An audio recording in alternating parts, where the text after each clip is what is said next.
Si le sapin de l'Institut est artificiel, tous les conifères ne sont pas arrangés dans une caisse une fois Noël passé.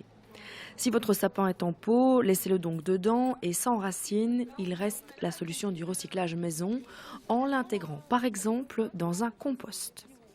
Alors il faut faire attention parce qu'il faut tout broyer. Et c'est important de ne pas mettre de gros morceaux pour que justement on ait un compost de qualité. Alors ça fera partie des déchets bruns et il faudra ajouter à ces déchets bruns des déchets verts. Donc ça peut provenir de vos déchets de cuisine, des épluchures, des fruits, des choses comme ça. Oui, le contenu sert surtout lorsque, par exemple, vous avez des plantations, tout ça, pour servir de terreau. Et, quand vous avez un potager, vous pouvez vous en servir comme engrais naturel. Enfin, c'est une alternative aux pesticides, en fait. Donc, c'est surtout ça le but. Et puis, c'est que naturel. Et puis, ça permet aussi de réduire la taille de vos poubelles. Donc, c'est intéressant. La fabrication du compost, mais pas seulement, voilà un des aspects pratiques des études dispensées par la section environnement de l'Institut Saint-Joseph de Saint-Guilain. Des 5e et 6e années, élèves de technique qui travaillent, analysent et observent la nature. Autour de la mare, des constructions particulières qui de loin ressembleraient presque à des œuvres d'art contemporain.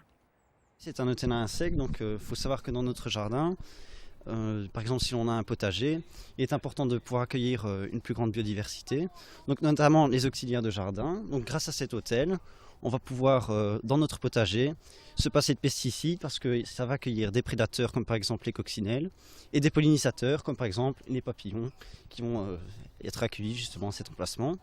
L'idée, c'était qu'on n'utilise pas de pesticides au niveau de ce potager et qu'on utilise en fait les auxiliaires de jardin. Donc les auxiliaires de jardin, il y a des mammifères, donc on peut voir le hérisson, on peut voir des batraciens, donc il y a aussi la mare, mais on peut voir également des insectes. Donc on a fabriqué avec des matériaux de récupération et pour justement attirer et fournir des habitats aux auxiliaires. Donc il y a des pollinisateurs du style du papillon ou des prédateurs, coccinelles, voilà.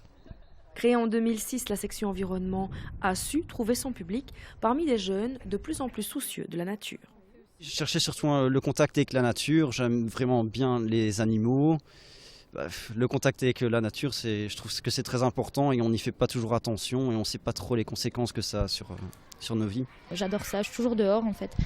L'été on est souvent à la mare, on l'agence, tout ça, on s'occupe de compost, tout ça.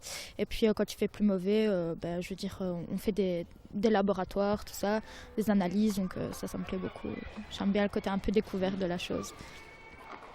Toutes les activités mises en place par la section sont aussi à découvrir dans un blog à l'adresse terretous.com.